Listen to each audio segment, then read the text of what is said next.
Et bien que parce que la France elle est mauvaise. Ça c'est bien. Mais venir dire que non, nous ferons des concessions. Non, là tu n'as pas raison du tout.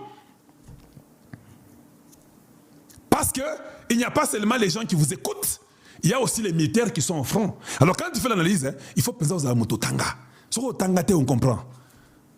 Oui, mais sur le tanga, il y a pas que biloko zoloba, naba muso bazana ba front bazo yoka tout ça comme ça. Quelle sera la répercussion si les ennemis prenaient ça? Les ennemis peuvent prendre ce que je dis, que Kalonja de ce que tu disais en France. Ça, c'est pas un problème.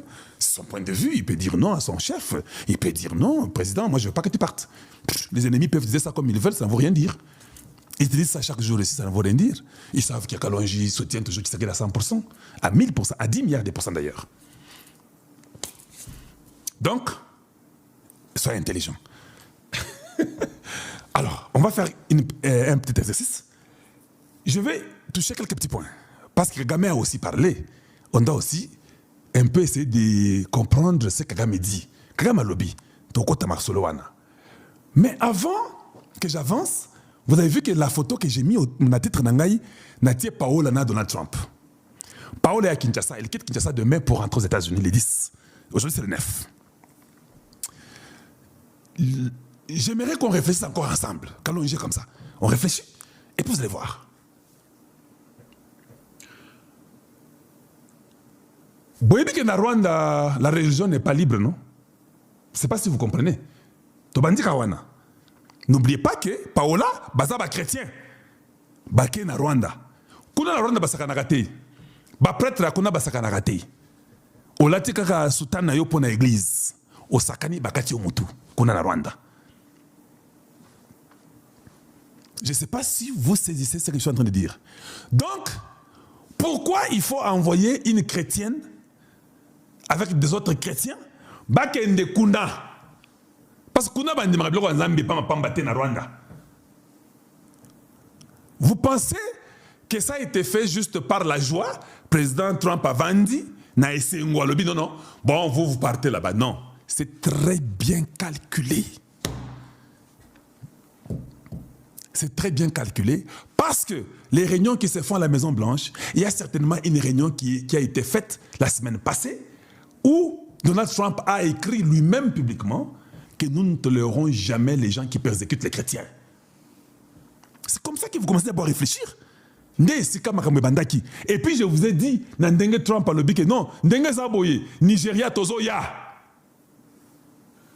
Tozoya, parce que tokondima na mokili mobimba susute bakonda na kaba chrétien toboyi makambo wana et ko sale susute. C'est ce que Donald Trump dit, non?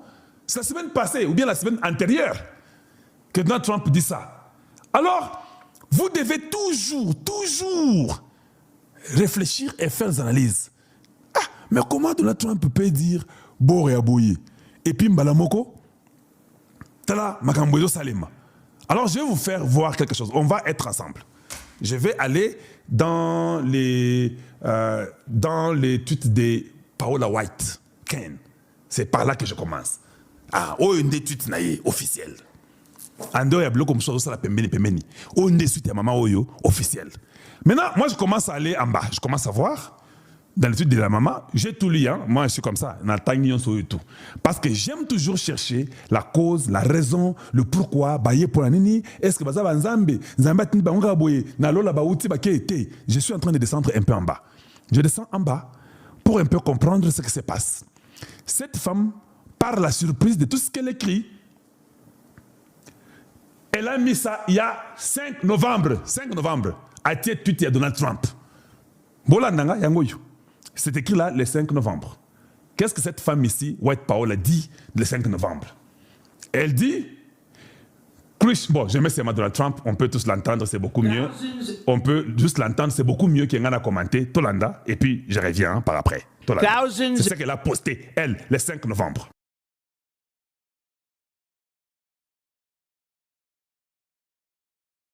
Christianity is facing an existential threat in Nigeria. Thousands and thousands of Christians are being killed. Radical Islamists are responsible for this mass slaughter.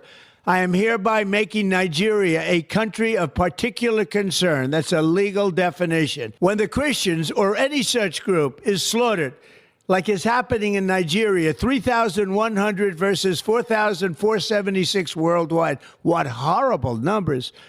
Something has to be done. I am asking Congressman Riley Moore, together with Chairman Tom Cole and the House Appropriations Committee, to immediately look into this matter and to report back to me. And I mean, like, immediately. The United States cannot stand by while such atrocities are happening in Nigeria and numerous other countries. Au Nigeria et à beaucoup d'autres pays. Ici, il parle de la chrétienté. Cette dame-là, elle a mis ça le 5 novembre, quand Donald Trump a parlé de ça. Attendez, je n'ai pas fini. Il dit, pas seulement le Nigeria, et d'autres pays aussi. Continuons.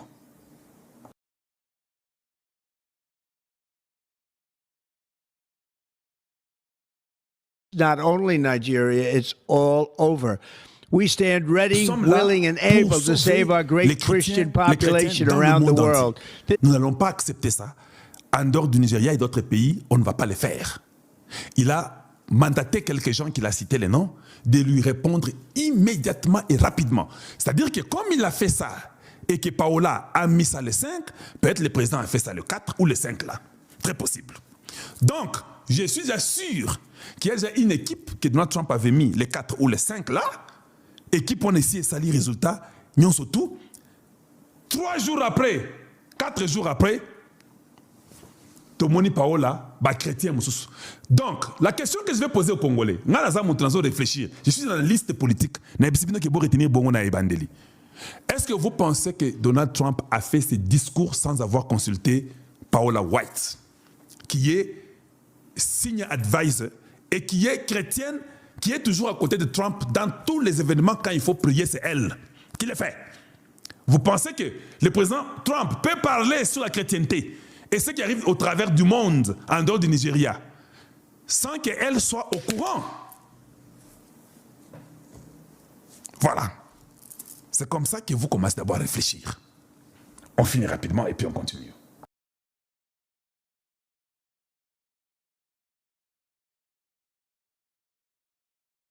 This is not going to happen. The killing of Christians is not going to happen. Ça ne va pas arriver. Ça ne va pas arriver. Ça, c'est ce que Paola, j'ai pris ça chez elle. Elle a mis ça le 5 novembre. Le 6 novembre, elle prend l'avion. Le 7. Non, le 5 là, qu'elle a mis ça, elle prend l'avion. Le 6 ou le 7, elle est directement, passant par le Gabon, elle est au Rwanda. Vous pensez vraiment, peuple congolais, que Zakaka Azar Mokobo et Nzambe ne Borone Salami? Bon, maintenant, je sais, moi, quand j'ai fait mes analyses, je sais qu'il y a les gens qui disent, et ils peuvent avoir raison. Baton, pourquoi vous avez raison, on a évité. Et c'est très probable qu'ils aient raison. Balobi qui était Ezande, pétrole en Nigeria, baolandande milliardaires au Nigeria pour détruire parce que bamindele balingi penza que pétrole ça les maté pas mutu mwindu comme l'homme riche c'est lingote quelque chose comme ça, l'homme riche milliardaire nigérien, et c'est ce qui fait le mal. C'est très probable, je ne peux pas exclure ça non plus.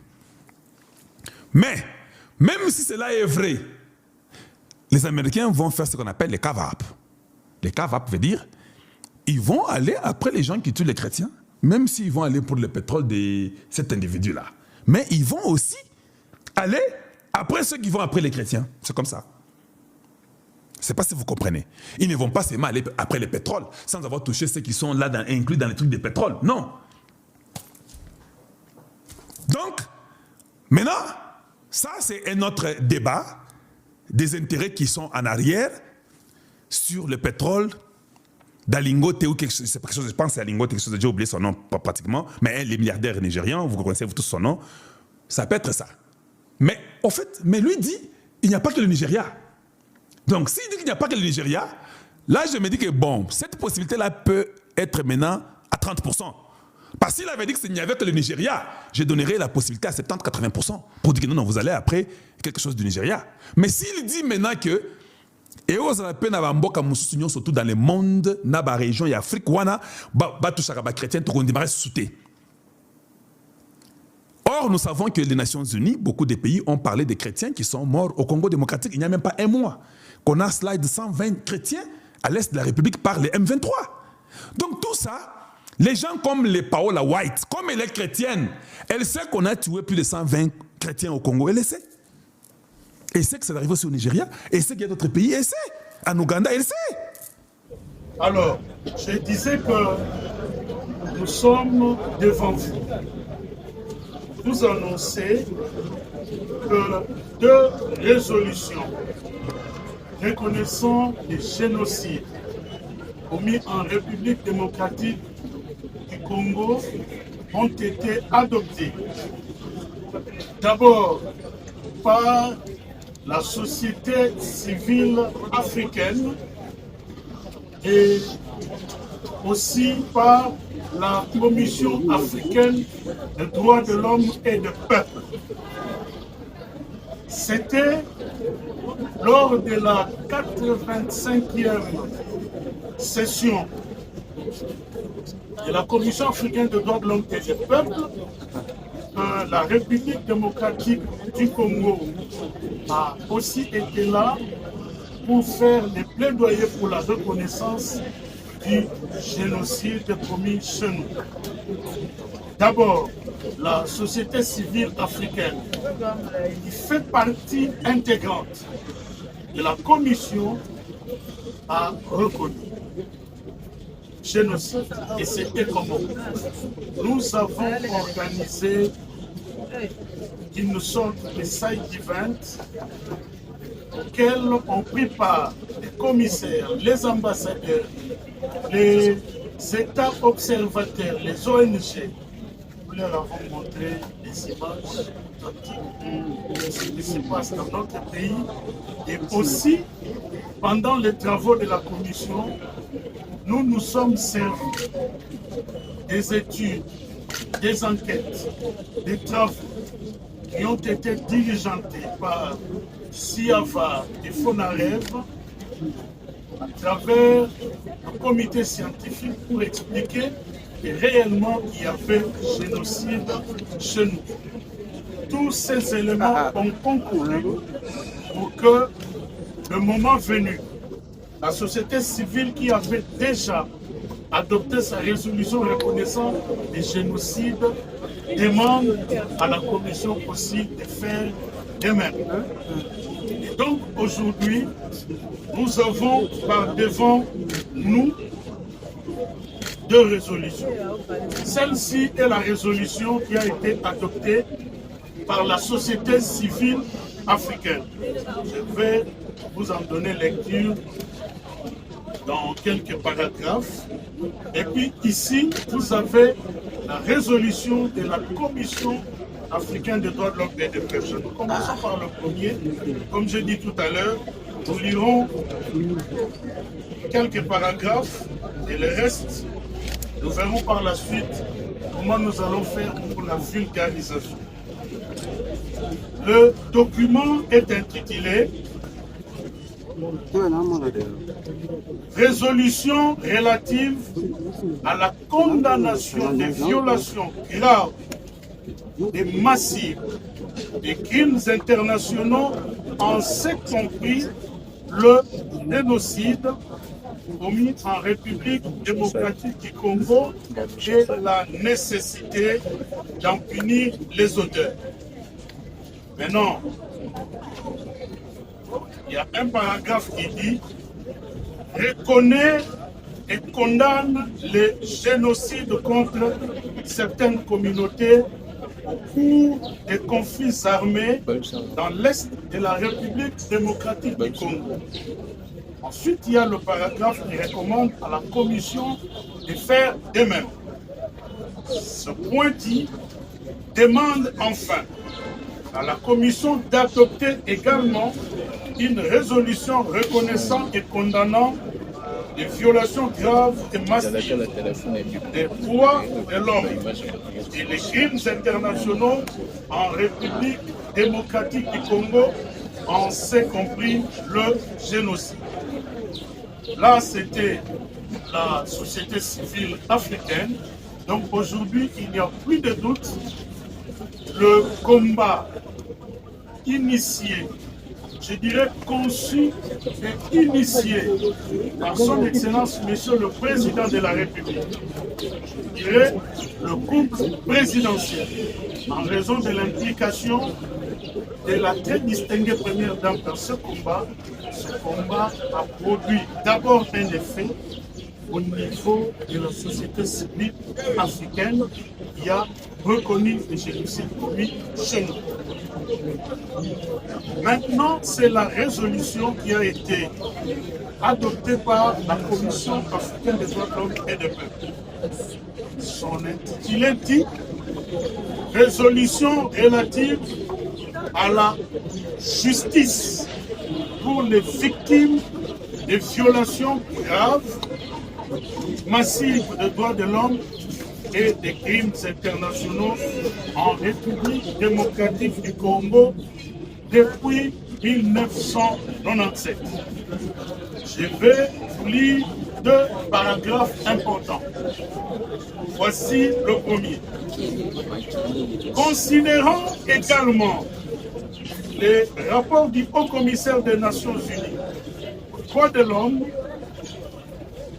intitulé Rapport du projet Mapping concernant les violations les plus graves des droits de l'homme et du droit international humanitaire mises entre mars 1993 et juin 2003 sur le territoire de la République démocratique du Congo. Ces paragraphes 233 et 510 à 516 ils établissent, au-delà de tout doute raisonnable, il y a des actes de génocide, des éléments accablants, une préméditation, une méthode, ici, plan génocidaire pendant les opérations de massacre systématiques sur le sol de la République démocratique du Congo. Et s'ensuit le paragraphe le plus important, condamne fermement chacune des violations graves et massives des droits de l'homme et des peuples, chacun des crimes internationaux, y compris le génocide commis en République démocratique du Congo par les acteurs étatiques et non étatiques ou toutes les parties impliquées dans les conflits depuis sa survenance jusqu'à ce jour. Il me reste à vous dire, comme je le disais tout à l'heure, que ce combat a été conçu et initié par son Excellence, Monsieur le Président de la République, le présidentiel, implémenté par son Excellence, Madame la Première ministre juridique Soumino Dalouka, et dans ce combat, ministère des droits humains, cabinet du président de la République, cabinet de la Première ministre, Siava, Fonaré, nous y travaillons. Et aujourd'hui, nous avons à la fois l'honneur, mais aussi une joie teintée de tristesse de vous dire que les premiers résultats commencent à tomber. Le premier résultat, c'est que la société civile africaine, dans son entièreté, a reconnu le génocide commis en République démocratique du Congo. Et aussi, et ça c'est très important, la Commission africaine droits de l'homme a reconnu le génocide commis en République démocratique du Congo et demande que les auteurs soient sanctionnés. C'est pour dire que il y a des résultats qui commencent à tomber, mais le combat doit continuer. Ce combat doit continuer avec nous qui sommes devant vous, mais aussi avec le peuple congolais. Chacun de nous doit s'approprier ce combat.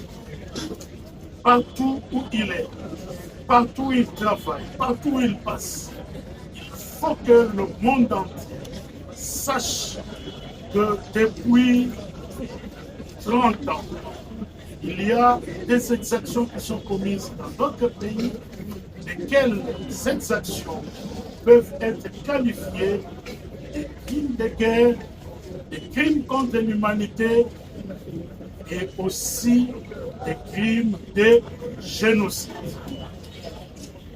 Nous circulons à travers le monde pour utiliser des éléments. Le comité scientifique a mis à notre disposition pour que le monde entier connaisse ces génocides. Il y a plusieurs étapes qui seront suivies. Aujourd'hui, il faudrait que tout le monde note qu'au niveau africain, c'est fait. Génocide qui a été reconnu. Maintenant, je disais que c'est une annonce parce que nous serons reçus aujourd'hui à 14h par son Excellence Madame la Première ministre chef du gouvernement, à qui nous allons remettre 2 résolutions. Et dans les jours qui viennent, il y aura une cérémonie de restitution. Donc, le président de la République, auteur de cette première victoire, reçoivent aussi les documents et à ce moment-là, vous pourrez poser des questions. Par exemple, quand vous regardez le document, vous allez voir que les génocides reconnus, les auteurs sont condamnés. On fait aussi des recommandations à l'État congolais et travailler dans le sens de faire que ces auteurs-là soient pris. Papa, à ce moment-là, nous allons vous donner des réponses parce que la résolution cite des autres résolutions où il y a effectivement des États qui ont été précédemment indexés. Mesdames et messieurs, je vous remercie.